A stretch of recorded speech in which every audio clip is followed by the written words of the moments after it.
विशेष राज्य के दर्जे पर मुख्यमंत्री नीतीश ने दिया बयान, कहा नहीं थकी है जदयू, मांग रहेगी जारी। तेजस्वी ने मुख्यमंत्री नीतीश को पत्र लिखकर पीएम से मुलाकात की रखी मांग, सीएम ने कहा नहीं मिला कोई पत्र। उपचुनाव के लिए दोनों सीटों पर महागठबंधन से राजद की होगी दावेदारी, कांग्रेस से बैठक में हुआ है तय।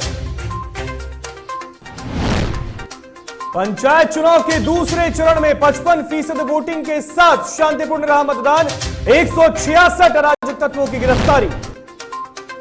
अच्छी फसल के लिए झारखंड में धूमधाम से मनाया गया कर्मा पूजा, कार्यक्रम में विधायक ने की शिरकत।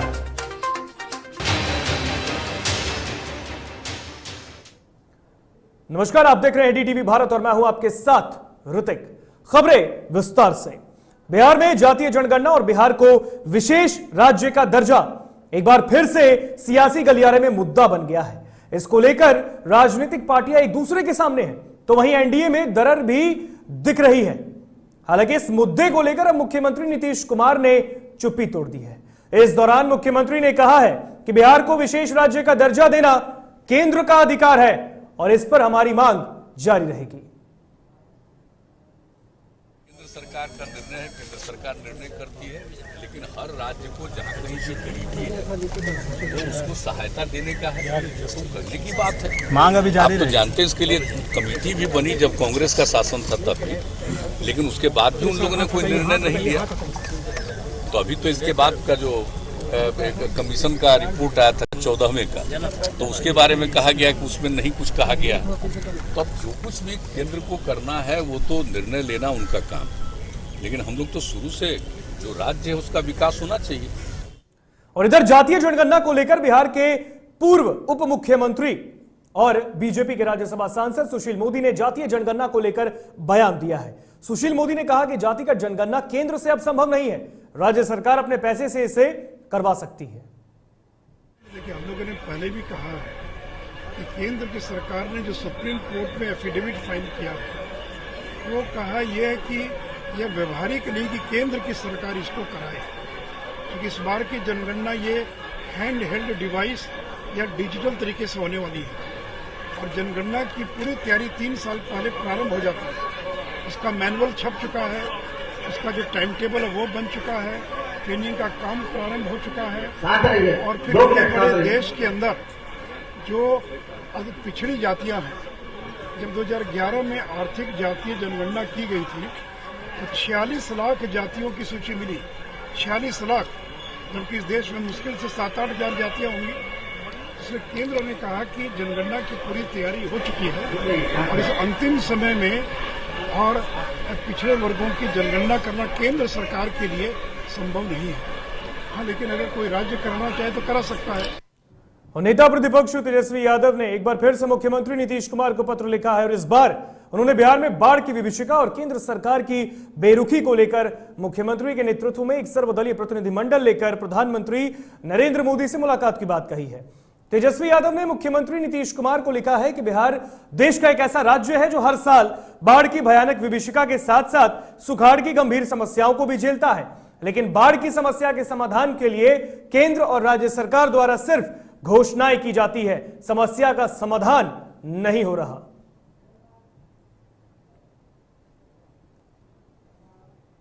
तो वहीं तेजस्वी द्वारा पत्र लिखे जाने को लेकर एक सवाल के जवाब में मुख्यमंत्री नीतीश कुमार ने इनकार करते हुए कहा कि तेजस्वी ने कोई पत्र नहीं भेजा है। हालांकि बिहार में बाढ़ के दौरान हुई कार्रवाई की पूरी जानकारी भी मुख्यमंत्री ने दे डाली है। प्रधानमंत्री से मिलने का मौका हमको तो कोई पत्र नहीं मिला है।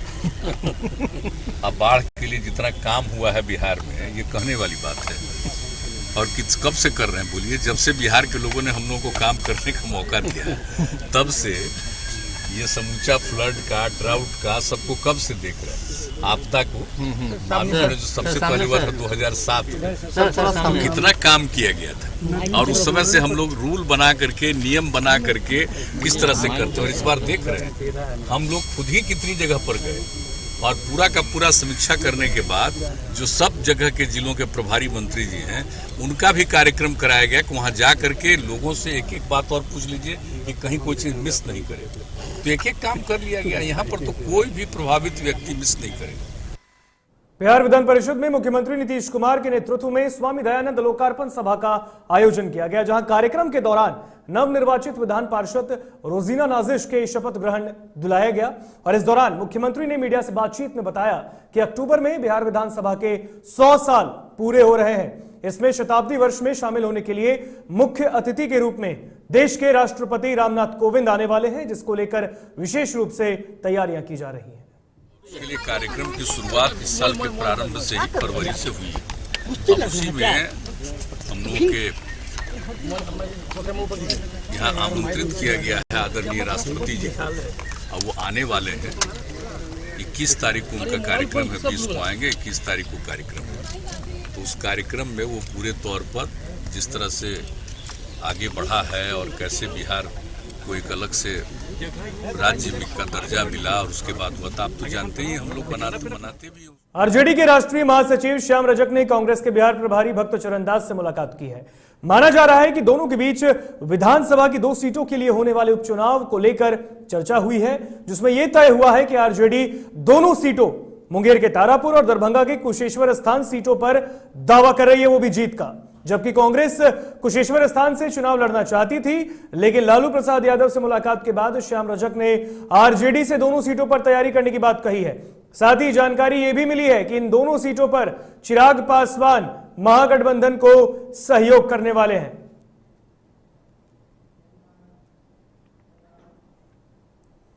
सीपीआई नेता कन्हैया कुमार के कांग्रेस में शामिल होने को लेकर पार्टी काफी खुश है। कांग्रेस को उम्मीद है कि उनके शामिल होने से बिहार में एक बड़ा चेहरा मिल गया है, लेकिन कन्हैया कांग्रेस के लिए कितने कारगर होंगे, इसके लिए इस रिपोर्ट को देखिए। आवाज तब और बुलंद हो पाएगी जब ये आवाज कांग्रेस और राहुल गांधी जी की आवाज में मिलकर एक और एक 11 की आवाज बन जाएगी।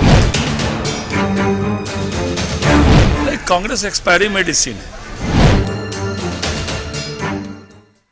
जेएनयू छात्र संघ के पूर्व अध्यक्ष और वाम नेता कन्हैया कुमार ने कांग्रेस के साथ अपनी नई पारी की शुरुआत कर दी है।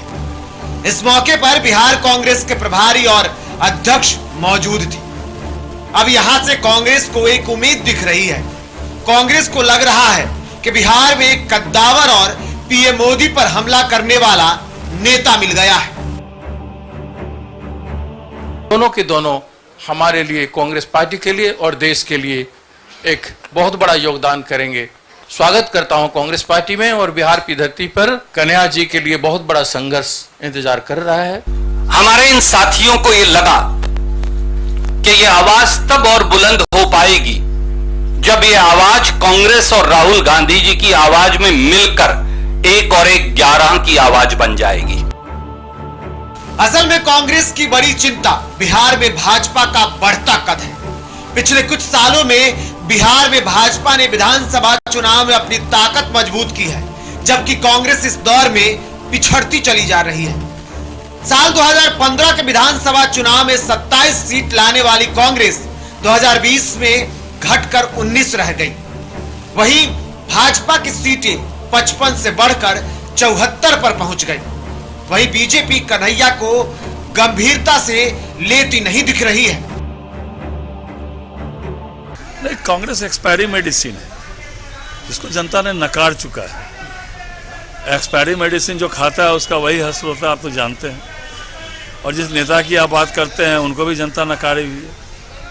कैसे कैसे इन लोगों ने नारा लगाया था दिल्ली के अंदर, और उन्होंने पिछला संसदीय लोकसभा का चुनाव लड़ा है। कई लाख मतों से जनता उनको नकार चुकी है। वही राजद भी कन्हैया को लेकर बहुत ज्यादा उत्साहित नहीं है, लेकिन सच्चाई ये है कि तेजस्वी के लिए कन्हैया एक बड़ी चुनौती हो सकते हैं। हर व्यक्ति को यह अधिकार प्रदत्त है, फंडामेंटल राइट है कि वो कहीं जा सकता है, किसी पार्टी में जा सकता है और राजनीतिक भविष्य को तलाश सकता है। इससे किसी को परेशानी नहीं होनी चाहिए। नेता प्रतिपक्ष तेजस्वी प्रसाद यादव जी को चुनौती देने के लिए देश के प्रधानमंत्री को बिहार में उतरना पड़ा। बिहार के मुख्यमंत्री लगातार कहें अंत भला तो सब भला, सब कुछ कहना पड़ा। तो तेजस्वी जी बिहार के इलेक्टेड फिगर हैं, जन आकांक्षाओं पर खरा उतरने वाले फिगर हैं। और कोई और व्यक्ति कोई आता है जिसकी चर्चा आप कर रहे हैं, सीपीआई के नेता जो कहीं गए हैं दल के अंदर में, जाना चाहिए भाई। राजनीतिक भविष्य अपना खोज नहीं करेंगे क्या? वो अपना नीतीश जी जाने, उनके लिए भाजपा जाने, उनके लिए, हमारे लिए क्या भैया, सब कुछ ठीक है। All is well. कन्हैया के कांग्रेस में आने के बाद खासकर बिहार के कांग्रेसी नेताओं को लगने लगा है कि वो पार्टी के लिए तुरुप का सत्ता साबित होंगे। वही कांग्रेस कन्हैया की बदौलत सहयोगी दलों से सीटों में बार्गेनिंग करने की स्थिति में नहीं दिख रही है। जहां बीजेपी का सवाल है, तो अगर कांग्रेस ने कन्हैया को राज्यसभा भेजा तो देश की जनता को मोदी बनाम कन्हैया के मुद्दे पर जुबानी जंग भी देखने को मिलेगी। ऐसे में तय मानिए कि आगे आने वाले दिनों में देश और प्रदेश में ठंडी पड़ गई सियासत में तपिश दिखने वाली है। पटना से डीटीवी भारत के लिए विभू झा की रिपोर्ट। पटना के आरजेडी कार्यालय में किसानों की हालत को लेकर आरजेडी ने एक नया पोस्टर लगाया है। पोस्टर में नीतीश कुमार और प्रधानमंत्री मोदी को किसानों की बदहाली पर खुश दिखाया गया है, जिसमें लिखा है, मोदी और नीतीश के राज में किसान बेहाल।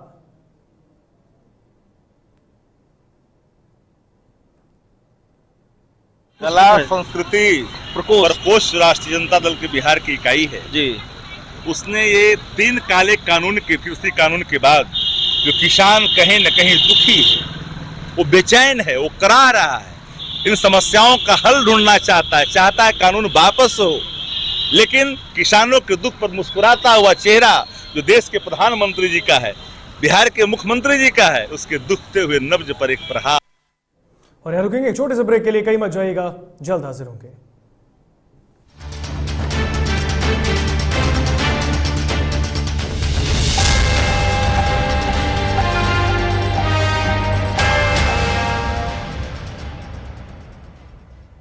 Elite institute. अगर आपके अंदर चाह है तो एलीट आपकी राह है। आईआईटी हो या मेडिकल, आप चाहते हैं अपने आप को उत्कृष्ट दिखाना, आप चाहते हैं खुद को एक आईआईटीएन के रूप में दिखना या मेडिकल के क्षेत्र में आगे बढ़ना, तो एलीट आपके लिए एक बहुत बड़ी ताकत के साथ आपके सामने है। आइए, खुलिए, बढ़िए, पहुंचिए। Elite institute. सुपौल के छातापुर निर्वाचन क्षेत्र संख्या 14 ग्राम पंचायत कटहारा से सुयोग कर्मठ शिक्षित निवर्तमान मुखिया सह महिला मुखिया उम्मीदवार ममता देवी पति रमेश कुमार को कटहारा पंचायत के चहुमुखी विकास के लिए फिर से एक बार क्रमांक संख्या 7 चुनाव चिन्ह ब्रश छाप पर बटन दबाकर भारी मतों से विजयी बनाए।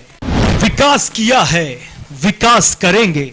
रामपुर पंचायत का विकास कुलसुम पति मोहम्मद हासिम के साथ। ग्राम पंचायत रामपुर से सुयोग कर्मठ शिक्षित निवर्तमान मुखिया सह मुखिया उम्मीदवार कुलसुम पति मोहम्मद हासिम। रामपुर पंचायत के सभी जनता से अपील, पंचायत के चहुमुखी विकास के लिए फिर से एक बार कुलसुम पति मोहम्मद हासिम को क्रमांक संख्या 3 चुनाव चिन्ह कलम और दावत छाप पर बटन दबाकर भारी मतों से विजयी बनाएं। दादी, इतने सारे पापड़ बन गए, क्या करें?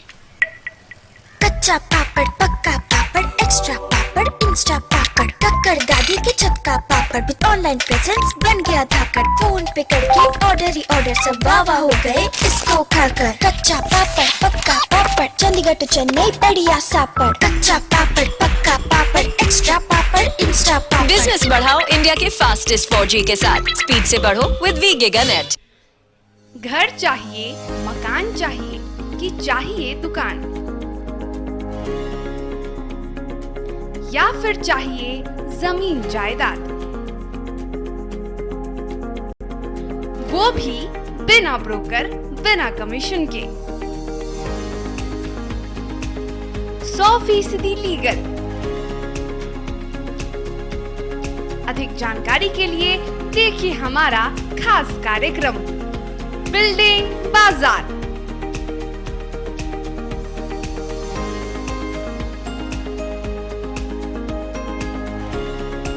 Finance expert engineer Madan Gupta के साथ सिर्फ डीटीवी भारत पर, शनिवार और रविवार रात 8:30 बजे।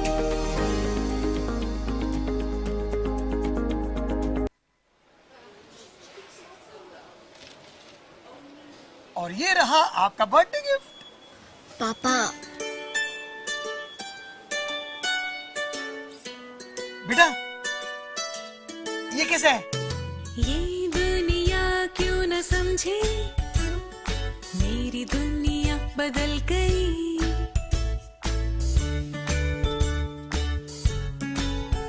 और ये देखो पीहू,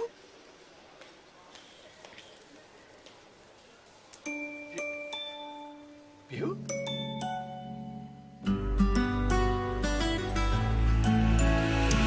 गुड़ियों से खेलने वाली तेरी गुड़िया बड़ी हुई। बच्चे कब बड़े हो जाते हैं पता ही नहीं चलता। थोड़ा बड़प्पन दिखाइए। रहो सेफ सैनिटरी पैड से खुद को स्वस्थ और सुरक्षित रखने में इनका साथ निभाइए। सर छुट्टी चाहिए थी। क्यों? गांव के सारे घर कच्चे थे, बाढ़ में ढह गए, मेरा भी। Good morning sir. देखिए बुनियाद भी पक्की, आपका नया घर भी पक्का, सालों साल चलेगा सर। ठीक है ले लो छुट्टी।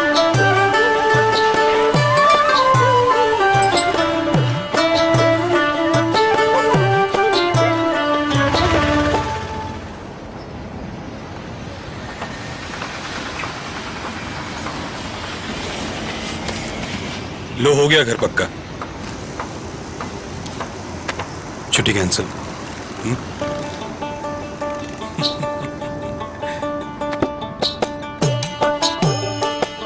सच्ची खुशी वही होती है जिसकी बुनियाद दूसरों की खुशी में हो। कोणार्क, खुशियों की बुनियाद।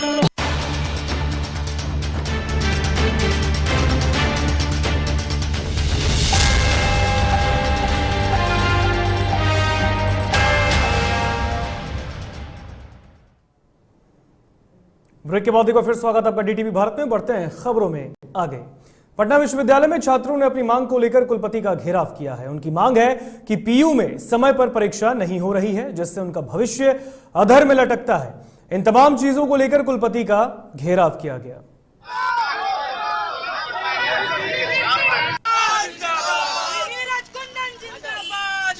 चुनावी सभा में जिस तरीके से देश का प्रधानमंत्री पटना यूनिवर्सिटी के छात्रों को एक दिलासा दिए थे कि सत्ता में आने के बाद हम पटना विश्वविद्यालय, जो कि पूरे बिहार का ही नहीं पूरे देश का गौरव है, यहाँ से कई राष्ट्रीय महापुरुष यहाँ से निकले हुए हैं, उनके उस विश्वविद्यालय के छात्र साथियों के साथ, युवाओं के साथ उन्होंने पटना विश्वविद्यालय को केंद्रीय विश्वविद्यालय देने का, एक दर्जा देने का एक शिगुफा छोड़ा। कटिहार के मनसाही थाना क्षेत्र में बाइक सवार 3 अपराधियों ने पेट्रोल पंप पर लूट की घटना को अंजाम देने की कोशिश की। हालांकि स्थानीय लोगों और पेट्रोल पंप कर्मियों की मदद से एक अपराधी को पुलिस ने गिरफ्तार कर लिया है और मामले की तफ्तीश चल रही है।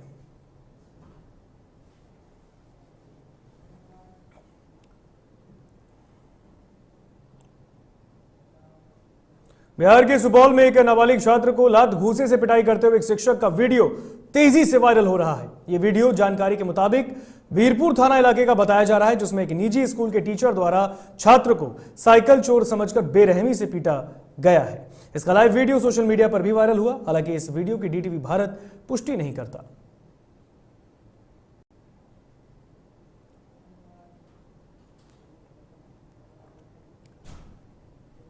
बगा के बसवरिया गांव के पास नेशनल हाईवे 727 पर बस पलटने से 16 यात्री घायल हो गए। तो वहीं घटना की जानकारी होते ही स्थानीय लोग और पुलिस मौके पर पहुंचकर सभी घायलों को अस्पताल पहुंचाया, जहां सभी घायलों का इलाज अनुमंडल अस्पताल बगहा में चल रहा है।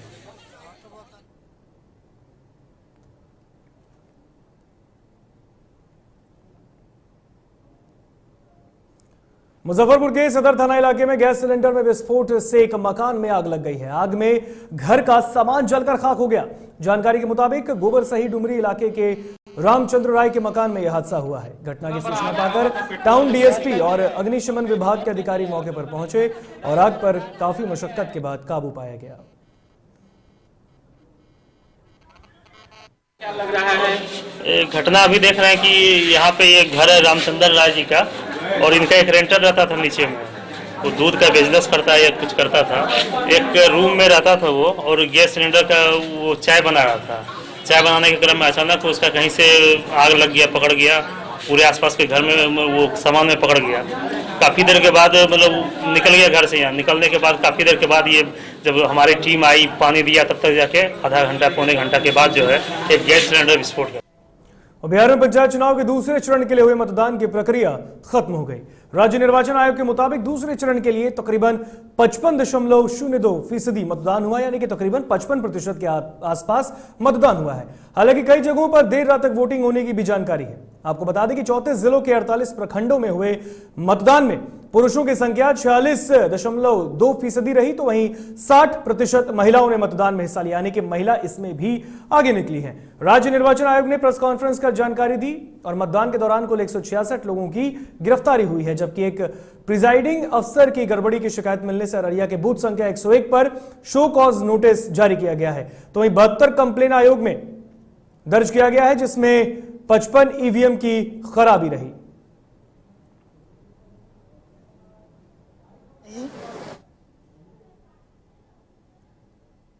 के चुनाव आज हुए हैं, आप सभी जानते हैं।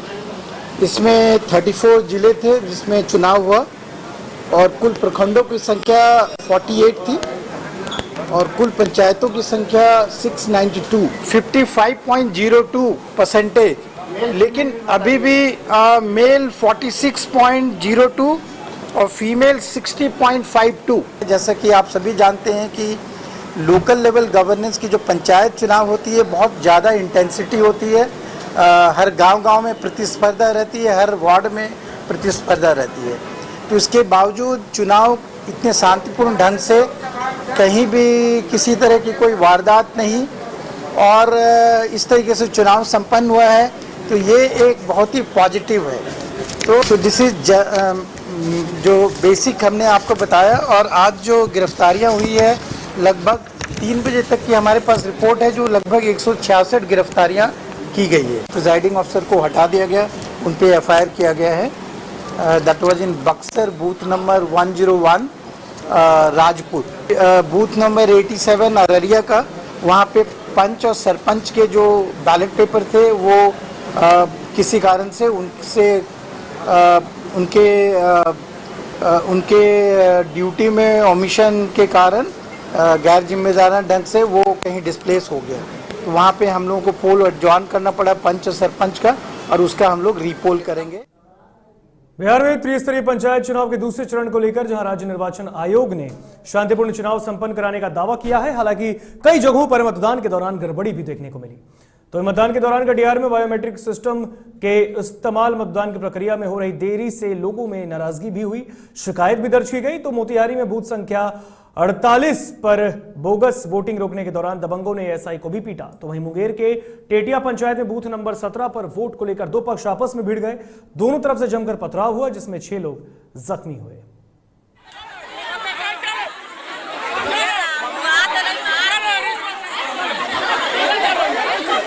नहीं होगा और बूथ पर मॉडरेशन नहीं होगा।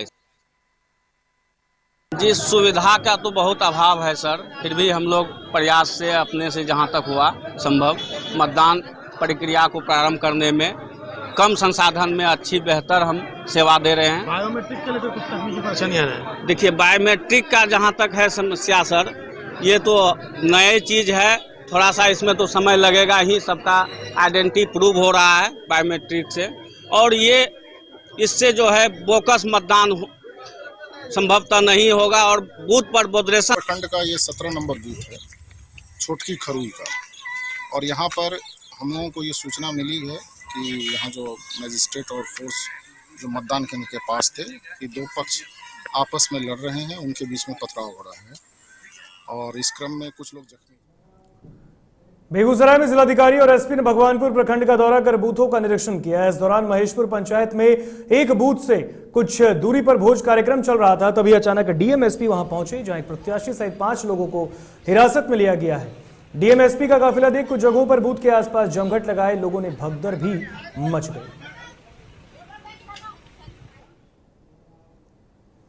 बेगूसराय के गांधी स्टेडियम में बुधवार को इंडियन मेडिकल एसोसिएशन यानी कि आईएमए और पत्रकार संघ के बीच एक दिवसीय क्रिकेट प्रतियोगिता का आयोजन किया गया, जिसमें आईएमए ने बाजी मारी है, जबकि पत्रकारों की ओर से भी जबरदस्त खेल खेला गया, लेकिन अंत में जीत आईएमए के नाम हुई।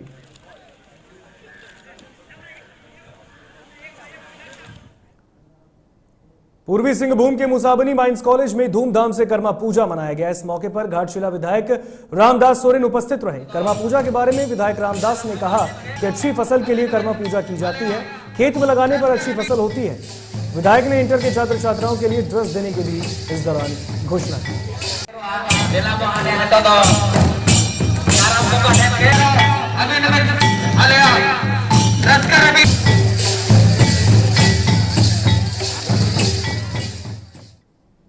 जमशेदपुर के माइकल जॉन सभागार में बीजेपी ओबीसी सेल के द्वारा सेवा समर्पण सह सम्मान समारोह का आयोजन किया गया, जहां मुख्य अतिथि के तौर पर सांसद विद्युत वरण महतो उपस्थित रहे। गौरतलब है कि देश के प्रधानमंत्री नरेंद्र मोदी के जन्मदिन को सेवा एवं सम्मान पखवाड़े के रूप में बीजेपी देश भर में मना रही है और इसी कड़ी में इस सम्मान समारोह का आयोजन जमशेदपुर बीजेपी ओबीसी सेल के द्वारा किया गया।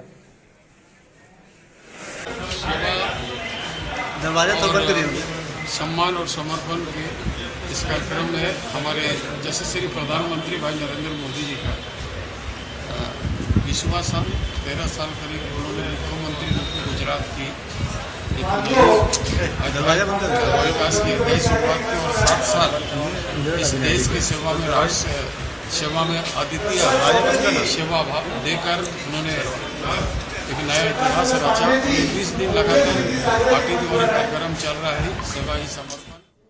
फिलहाल खबरों में इतना ही। आप मुझे दीजिए इजाजत। देखते रहिए डीटीवी भारत। नमस्कार।